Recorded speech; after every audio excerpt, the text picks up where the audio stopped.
2024 was a great year in terms of media consumption for me. I got into some of my favorite series of all time, and I wanted to make a video going over some of these series. Now, obviously, going with a top 10 format just looks good, but before we get into that, I wanted to run through a good amount of honorable mentions that may help set the stage a bit. I will only be including media that I personally started in 2024 with I guess two notable exceptions, but I mean, we'll talk about it. Triple S Class Revival Hunter is a really great manhwa, as is Moriarty the Patriot, a manga, but whilst both are really consistent, in my opinion, neither of them quite made it onto here. Has Been Hotel was a really fun watch, I especially liked Angel Dust and Husk. The Horizon is a very critically acclaimed manga that, whilst good, didn't leave as much of an impression on me as it did others, seemingly. Emily is Away is a really interesting trilogy that's technically a visual novel, but it's more of an experience to me. The Truman Show is a great movie, but it didn't quite make the cut for me. Same goes for Cartagra, Affliction of the Soul, a visual novel with a great character in Aoki Toji, and other great characters, but I can't remember the names of any of them. Ginka is another solid read, but it didn't quite stand the test of time for me. Paper Lily genuinely would have made this list if there was more to the story, but as of chapter 1, including Project Cat, the prequel, it has hella potential and I really liked it. Onani Master Kurosawa, similarly to The Horizon, a critically acclaimed read that, while I did enjoy and found to be good on the whole, it wasn't quite up to the level that I was anticipating personally. Angel Beats is an anime I had wanted to get into for actual years, and it didn't disappoint by any means. Elden Ring is an incredible game, but I didn't want to put it on this list because I haven't actually properly beaten the DLC to this day, so I'll save that for whenever that happens. Outcore is a game basically no one has heard of, but it's a really unique experience. I would definitely recommend it. Dark Souls 1 was an enjoyable ride, but it gets kind of hard carried by bosses like Artorias and Quelaag for me. Utawari Rumono is a half visual novel, half RPG that I've only finished the first of three games for, and I'm currently playing the second one, so I'll save my thoughts on that for later. Wuthering Waves is a game that has incredible potential in my opinion, but it didn't quite make the cut, although honestly, it was really close to it, especially if we're only talking about like the Chonglei story quest, which I have glazed to hell. Lobotomy Corporation was a great story, but similarly to Monogatari, I haven't progressed enough in either of them for it to have truly made a remarkable impact on me. Lacey Games is a truly interesting ride, but it just didn't quite stack up to the competition. Death is the Only Ending for a Villainess is straight up my number 11 for the year. It would have made the cut if not for the uniqueness of my actual number 10 spot and the fact that this Villainess manhwa gets pretty hard carried by the last arc, or the currently last arc, the coming of age ceremony. Land of the Lustrous was a pretty good read, but it didn't live up to the hype for me.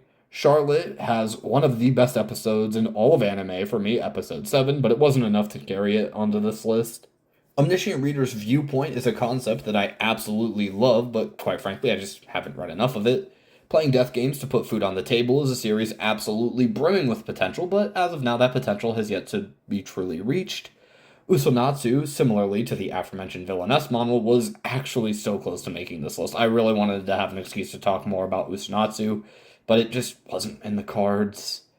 And the final honorable mention is, of course, Loca Love, a truly elite visual novel series that was just too good to put on this list. I mean, it is Umineko level writing in less than 10% of the time investment. You can consider it the number 0 of this list, truly the zenith of the medium. But alright, seriously, with all of those out of the way, we can start the actual list proper. At number 10, mainly because of how enthralled I was with the presentation, I have Slay the Princess. Slay the Princess is such a simple concept, executed in one of the best ways conceivable. I love the art style on display. I love the creativity behind the voices. I love the illusion of choice presented to the player. If there is anything to demerit the series for, it's that it personally doesn't stand the test of time as much compared to some of the other things on this list, but regardless of that fact, it's still very deserving of being here. It transcends the visual novel medium into something more unique, and I love it for that. It's an experience, and whilst I haven't played the Pristine Cut yet, and quite frankly, I won't for a good bit here, the series does still stick in my mind from time to time, especially The Witch and Nightmare Paths being particularly noteworthy. At number 9, I have Fate Hollow Ataraxia, and honestly, I had a really tough time assessing where exactly I wanted to put this on here. On one hand, I really love the slice of life content in here. Shiro, Saber, Rin, Sakura, Ilya, Caster, Ryder, Lancer all got some incredible content. Angra and Bazette had some really fun banter as well, to be honest. But therein lies the problem for me. I simply wasn't as invested in the two I just mentioned. They were perfectly serviceable characters, not bad by any means, but I really didn't care as much about them as I did the other characters I was previously familiar with. I did really like how you could navigate to the places you wanted to go and thus hang out with the people you wanted to hang out with, but again, there was also an overarching narrative that I didn't care too much for. I cared a lot more about the little details, the little scenes, the slice of life content, especially between Ilya's Veil and Shiro. I found that so endearing. The backstories were also just really well done, and those are the things that props this up so high for me, regardless of my, quite frankly, lack of interest in the actual overarching narrative. These next two spots are damn near interchangeable for me, where they're both story arcs, with one being much more consistent and the other having higher peaks, in my opinion. But at number 8, I went with the latter, Fontaine, and more specifically, the Masquerade of the Guilty. I feel as though I never really gave Genshin a fair chance, at least as far as the lore. So, after seeing all of the hype surrounding Fontaine, I sat on it for a while, but finally decided to give it a shot. Acts 1 and 2 were really solid, and despite being overshadowed later on by Farina and Focalors, I actually really liked Navia and her story. I feel like her dynamic with Cloran later was really well executed, actually. But generally, Acts 1 and 2 were solid stuff. 3 and 4, on the other hand, whilst having a very interesting concept, the execution left a bit to be desired. It was basically literally only fetch quests, and that was annoying. But that didn't matter because it was all worth it. Act 5, The Masquerade of the Guilty, was genuinely incredible. It absolutely astounds me that the same game has Mondstadt, Leeway, and Inazuma story quests, and it also has this actual masterpiece in storytelling. Farina's story is as grandiose as it is tragic, as heartwarming as it is heart-wrenching. Farina's pretty handily, at least before Natlin, which I haven't played yet, the most compelling Genshin character, and it's not remotely close. I can, in good conscience, recommend the Genshin story now, for the sole fact of Masquerade of the Guilty existing, because by playing the Genshin story, you will get to experience this part of the story. It is incredible. It's just a shame that it's gatekept by the actual game it's attached to.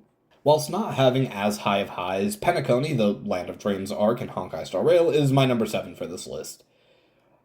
Man, what an absolute whirlwind. I loved experiencing Yapakoni. I felt absolutely enthralled in the narrative from start to finish. I felt almost overwhelmed at points with just how much stuff was happening simultaneously. It was genuinely incredible how much amazing content they were able to pack into this arc. Everything to do with Firefly, Acheron, Aventurine, Sunday, and our general main cast was incredible throughout.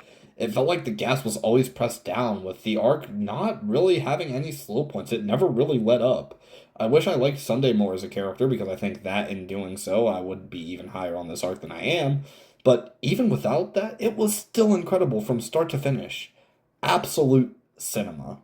Speaking of absolute cinema, at number 6 is the story that has become my second favorite manga ever in a very short amount of time. I have Karuhana, the Fragrant Flower, Blooms with Dignity.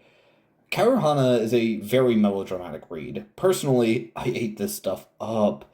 Every single backstory wasn't just a gut punch, but it was a backstory that genuinely influenced the current happenings and motives of given characters. Hoshina, Rintaro, Karuko, Saku, Yorita are all genuinely amazing characters who by themselves make the dive into the series worth it. But even the side characters are incredible. The protagonist's parents are both actually fleshed out, and his mom in particular is a genuinely great character. The romance that blossoms between our main duo feels genuine and authentic, as do the friendships between the entirety of the main cast. Karuhana is, at its core, a character driven narrative, and it absolutely excels in this. Now for the top five, and I'll be honest, this part of the list was rough to decide, but at the end of the day, everything has to go somewhere. But I am going to start it off with the series that I made a mention towards the very beginning of this video, one of the series that I did not start this year, Torture Princess. And let's just get this out of the way. Yep, sue me. I read Volume 1 in 2023. I know, I lied. How dare I? But the other 9 out of 10 volumes I read this year, so, yeah, bro, I'm counting this. Anyways, Torture Princess is a series that I've only grown more fond of as I spend more time away from it. It's a very unique and engrossing tale that really moved me at multiple points. Kaito Senna and Elizabeth Lefanua are incredible leads, but then you even get side characters like Hina, Isabella Vicker, Jean de Rye, the Butcher, the Saint, Vlad, Kaiser, Lute, Alice, Lewis, and so many more. It's a story that is absolutely repulsive at points, but has such a genuinely beautiful message by the end of it that I can't help but love the series. It's a story of love, admiration, and folly, as well as a story of repentance, hatred, and dreams. It's an absolutely beautiful journey, and whilst not the most consistent in the world, it certainly was not for me. It's got some damn incredible scenes sprinkled throughout the entire thing, and again, it's a character-driven narrative. I love that shit. Torture Princess is amazing, easily in my top 5 of the year. Straight up, numbers 4 and 5 on this list are basically completely interchangeable, but ever so slightly above Torture Princess, I have 9. And 9 is a series that I shouldn't like as much as I do. 9 is pure entertainment from start to finish. Even though episode 1 is far and away the weakest of the main 4 episodes, with it setting the groundwork for the other entries to be as good as they are, I didn't care. I loved the world building associated with it, and I think there's a genuine argument that episode 1 wouldn't be very good without the continuing parts. But to that, I say it was written with the idea of sequels already in mind, so that aspect really doesn't affect my opinion on the series at all. I mean, shit, dude. Episode 2 is literally an emoto route, and that shit actually made me cry. I was so invested in the emotional weight of the narrative, only to be completely flabbergasted by the ending of episode 3, leaving me speechless. And then right into episode 4, one of the best visual novels in terms of taking advantage of the very medium its story is being told through. I love the entire main cast. I love the side cast. I love the antagonists. Everything about the series is just incredible to me, and I haven't been as hooked on a series as I was during 9 in a while. I mean, dude, anyone who was keeping up with the channel around the time would know this, because I would make a post about my thoughts on a given episode, and then the next day, another post, because I had already finished the next one. It was a great time to be alive, and it lands just shy of my top 3, being probably the most quote-unquote hyped I have been in a piece of media in a long, long time. Oh boy, top 3. Straight up, this sucked, man. The entry for number 3 has the highest peak I have potentially ever witnessed in storytelling, and that peak is You Are Truly an Amazing Guy, Natsuki Subaru. Arc 6 of FreeZero, The Hall of Memories, is absolutely incredible. Genuinely amazing storytelling. However, there is a major caveat. When I talk about Arc 6 being so great, I'm mainly talking about from chapter 34 through chapter 90 of the web novel. Not to say that the first 33 chapters are bad by any means, rather the opposite, but really and truly, 34 is where it started for me. I flew through Arc 6 after this point because my investment was so much stronger at this point. But despite that, the story still managed to one-up itself in chapters 73 and 74, aptly named Natsuki Subaru. And these chapters are actually insane. Some of the best any author has been able to conceive, in my opinion. But outside of the absolute legend that is Natsuki Subaru, there were 2 other characters who really shine in this arc, being Rom and Julius. Of course, Shala was really fun as well, and Amelia had a few good moments sprinkled in.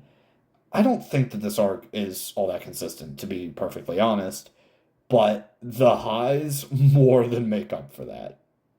At number 2, I have a bit of a weird one for this channel. Not only is this not anime related, but it's not even reading related. At number two, I have Bloodborne. And ranking Bloodborne on a list like this is so difficult because obviously it's just so different than literally anything else on this list. I guess I can start with the lore, which is actually kind of fucking incredible. It's a From Software game, so basically all of my lore knowledge comes from lore explained videos because I sure as shit wasn't going to be able to figure this shit out. But yeah, the lore is fantastic, actually brilliant. But more than that, I want to talk about my journey with Bloodborne because I lied again. I didn't start Bloodborne this year. In fact, I initially started it in 2022, where I got all the way up to Father Gascoigne, who absolutely obliterated and demolished me without any mercy. And eventually I gave up on the game and the Soul series as a whole because of it. However, one day on a whim this year, I decided to try it again. This time with my brother guiding me through the navigation because, yeah, that shit's rough for a first timer. And after multiple hours of attempts, I did it. I beat the boss I was stuck on last time. And after I did that, I proceeded to beat every single boss in the main game, even the optional ones. Outside of Chalice Dungeons, that special little anecdote doesn't come until later. But before I went to fight the final boss, my brother told me I had to play the DLC. And oh my god, what a DLC it was! The Old Hunters DLC in Bloodborne is 100% a must play for anyone who liked the base game. The Living Failures and Lawrence are two bosses who I don't love, but Lady Maria of the Astral Clock Tower remains my favorite boss in any video game ever. And Orphan of Kos and Ludwig, the Holy Blade, aren't that far off at all. I love the research hall. It's become one of my favorite levels or areas in any game. The visual storytelling is just amazing, and to follow that up with the fishing hamlet was great. I beat this game for the first time this year, and now I couldn't even tell you how many times I've beaten it.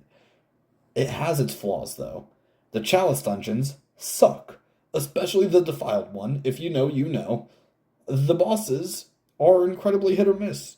Maria, Ludwig, Orphan are all great, but then there's also bosses like Rom, Mikolash, Lawrence, which are not perfect by any means of the imagination.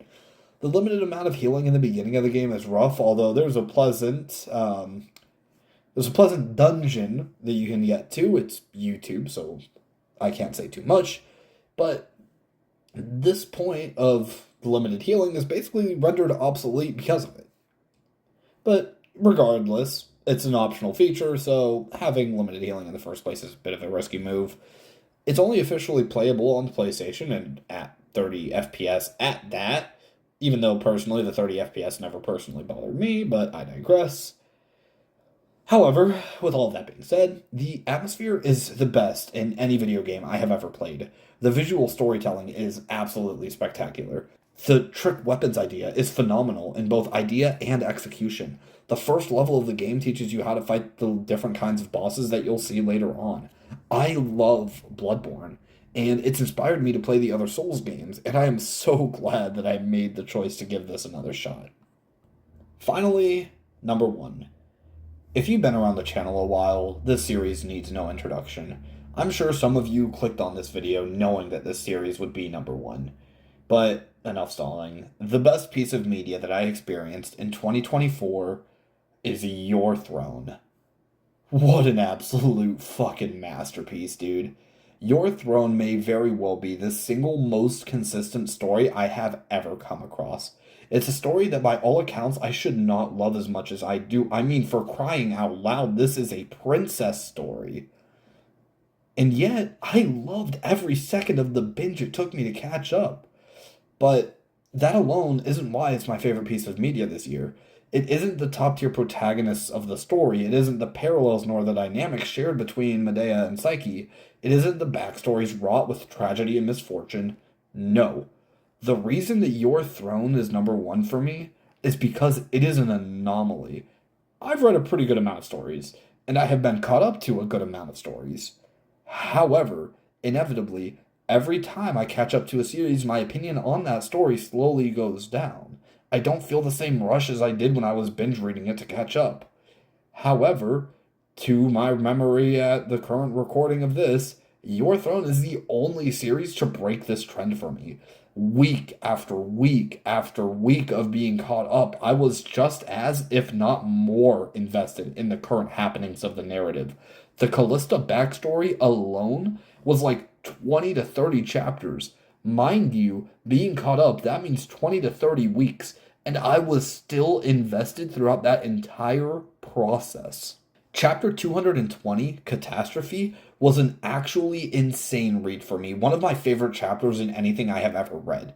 What starts off as a tragic romance story very quickly becomes an enthralling political thriller led by two of the best characters I have ever come across. The way that the author parallels the journeys of Psyche Callista and Medea Solana is absolutely incredible. And whilst those two are the main stars, so many of the other characters in the story are given the proper time of day and properly fleshed out. However, with all that being said, it does need to be mentioned that the series is now, as of this recording, on a long term hiatus. I don't know when the series will come back, but health of the author is first and foremost, and I eagerly await the conclusion to this story, which has become one of my favorite stories ever told. Your Throne is the best piece of media that I consumed in 2024. Thank you to Unisauce, and thank you all for watching. And as always, take care, y'all.